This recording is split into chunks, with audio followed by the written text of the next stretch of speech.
प्रश्न चल रहा है कि धीरे धीरे रेमना और धीरे सब कुछ हो। आज नाम लिया है, किसी ने 6 महीने हो गए, किसी ने सतनाम मिल गया है, किसी को प्रथम मंत्र मिला है, और किसी ने 10 महीने हुए हैं, किसी ने 1 वर्ष हो गया, किसी ने 2। जिन भक्तों को 1 वर्ष से ज़्यादा हो गया, 2 वर्ष हो गए हैं, आज उनके सुख सुनना, उनके मुंह का थूक सूख जाएगा अपने सुख बताते बताते। इतने सुख देता है परमात्मा।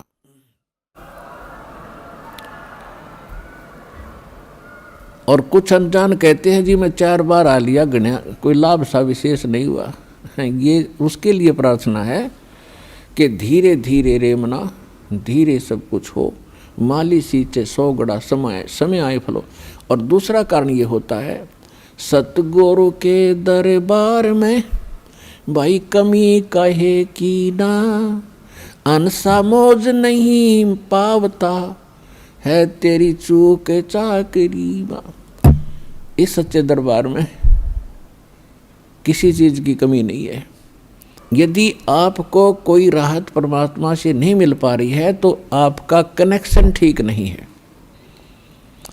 अपने आत्माओं जैसे एक मेन लाइन आई है बिजली के तारों की, और वहाँ से पूरी कॉलोनी को कनेक्शन मिला हुआ है, और किसी एक व्यक्ति का पंखा नहीं चल रहा या मोटर नहीं चल रही या कोई भी आइटम नहीं चल रहा, तो उसका कोई और कारण हो सकता है। या तो पंखा खराब हो सकता है या मोटर खराब हो सकती है, उसको चेक कराओ।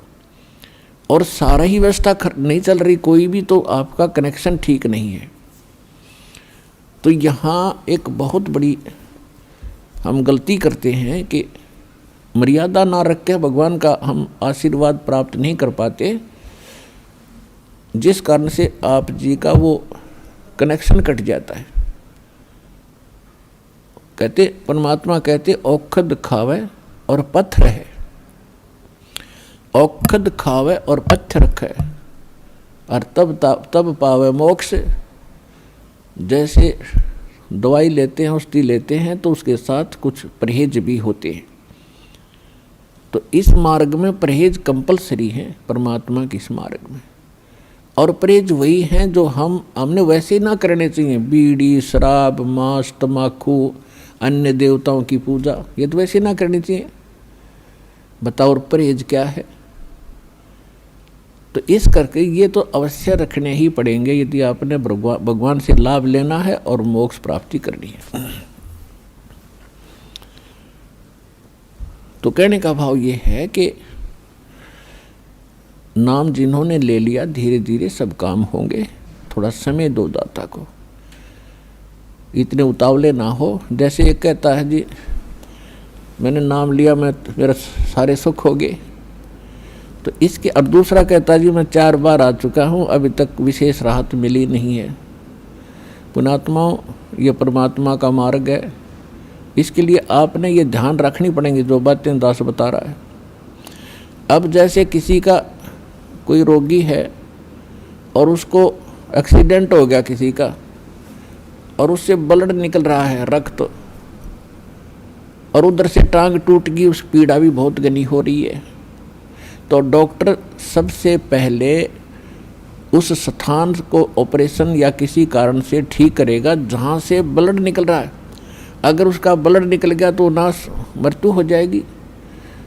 और वो उस तरफ ध्यान नहीं देगा कि टांग टूट रही है और ये रो रहा है, चिल्ला रहा है कि मुझे पीड़ा है।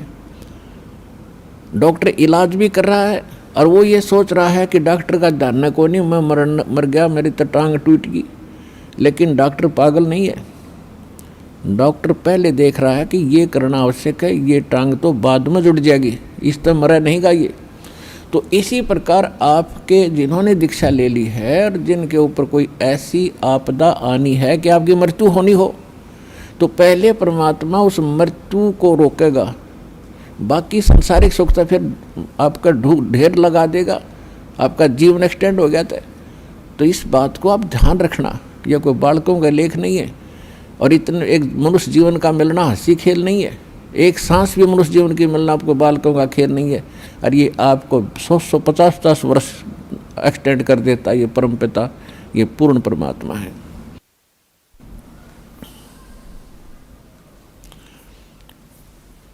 तो पुण्यात्माओं, इन बातों पर ध्यान रखना जो दास आपको गाइडलाइन बता रहा है। तो इस प्रकार जिनको राहत नहीं मिल रही है वो ये ना सोचो भगवान का ऑपरेशन चालू नहीं है।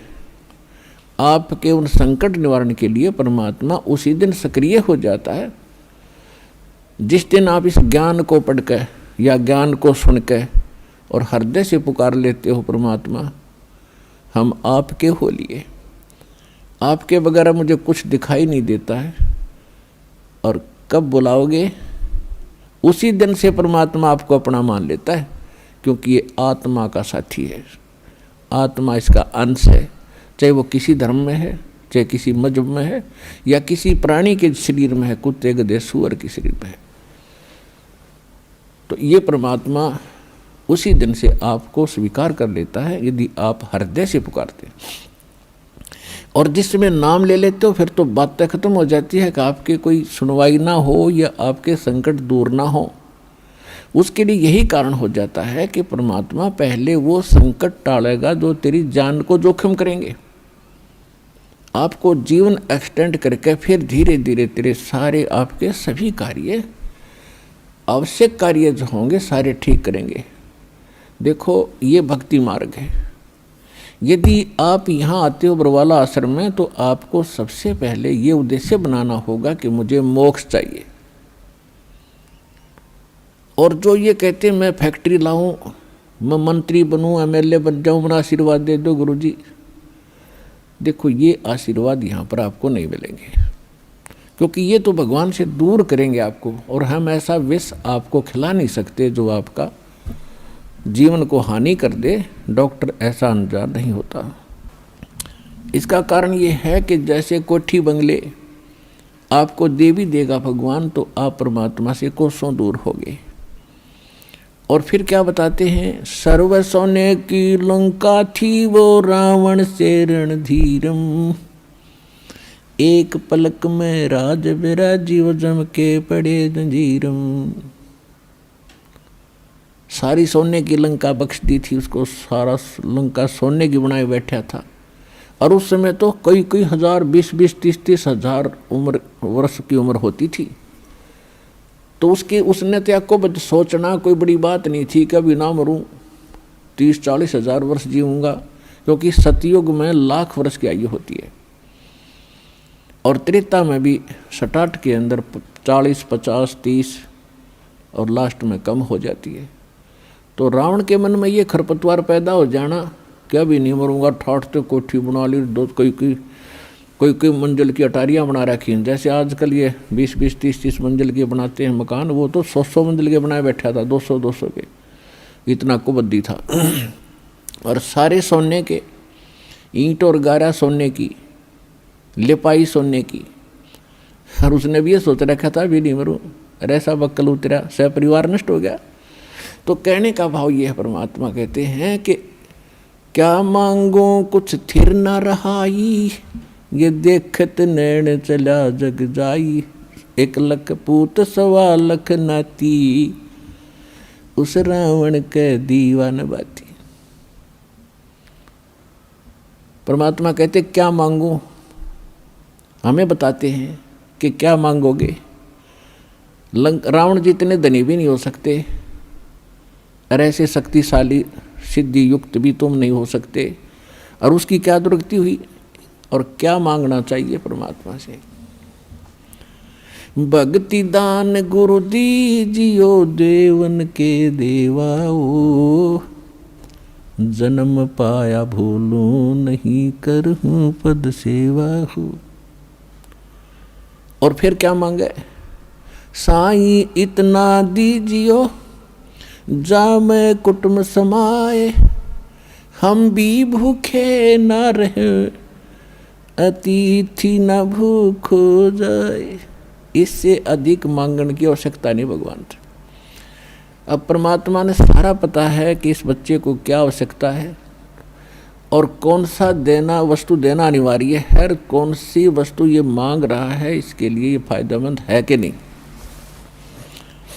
जैसे डॉक्टर के ऑपरेशन यानी उपचार के अंदर रोगी ने अपनी नहीं चलानी चाहिए, डॉक्टर की ही चले, जब डॉक्टर होगा तो सही वो। और डॉक्टर के उपचार के अंदर बीच में कोई टांग अड़ाता है अपनी कि नहीं नहीं मत ऐसे कर दो ऐसे कर, तो वैसे करवा ले लेकिन उसे लाभ कुछ नहीं होगा, वो रोग नहीं कटेगा। तो इस प्रकार से आप जिस दिन यहाँ आ जाते हो आप उपचाराधीन हैं और आपका रोग कौन सा है? जग सारा रोग यारे जिन सतगुरु वेद न जाण्या, जग सारा रोग यारे, जग सारा रोग यारे जिन सतगुरु वेद न जाण्या, जग सारा रोग यारे। कौन सा रोग? भाई जन्म मरण का रोग लग्या है या तृष्णा बडरी खासी, जन्म मरण का रोग लग्या है या तृष्णा बडरी खासी, आवागमन की डोर गले में या पड़ी काल की फांसी, जग सारा रोग यारे जिन सतगुरु वेद न जाण्या, जग सारा रोग यारे। भाई देखा देखी गुरु शिष्य बन गे, किया ना तत्व विचारा, देखा देखी गुरु शिष्य बन गे, किया ना तत्व विचारा, गुरु शिष्य दोनों के सिर पे यू काल ठोके पंजारा, जग सारा रोग यारे जिन सतगुरु वेद न जाण्या, जग सारा रोग यारे। भाई साचा सतगुरु कोई न पूजे, इन झूठों जगपतियासी, साचा सतगुरु कोई न पूजे, इन झूठों जगपतियासी, झूठ अंधे की बा गई अंधे ने, ये मार्ग कौन बतासी, जग सारा रोग यारे जिन सतगुरु वेद न जाण्या, जग सारा रोग यारे। भाई सार शब्द सर जीवन बूटी, घस घस अंग लगावे, सार शब्द सर जीवन बूटी, घस घस अंग लगावे, कहे कबीर तुम सतकर मानो, ये जन्म मरण मिट जावे, जग सारा रोग यारे जिन सतगुरु वेद न जाण्या, जग सारा रोग यारे। तो इसमें ये स्पष्ट कर दिया परमात्मा ने कि आपको कौन सा रोग है। क्या बताया कि जन्म मरण का रोग लगा है और यह तृष्णा बढ़ रही खांसी और आवागमन की, ऊपर जाओ फिर वहाँ से अपना हिसाब करा के नीचे आओ, मनुष्य बनो, गधे बनो, कुत्ते बनो, फिर अपना टाइम पूरा करो फिर जाओ, फिर वहाँ से नेक्स्ट आदेश हो गधा बनो, फिर जाओ, फिर आदेश बनो कुत्ता बनो, मनुष्य बनो, देवता बनो, फिर राजा बनो, फिर गधा बनो। कहते ये आवागमन की डोर गले में या काल के कर्म की फांसी आपके लगी हुई है और इसको केवल परमात्मा पूर्ण ब्रह्म सत्य पुरुष कबीर परमेश्वर के अतिरिक्त कोई ऐसा भगवान नहीं है, देव नहीं है जो इस रोग न काट सके।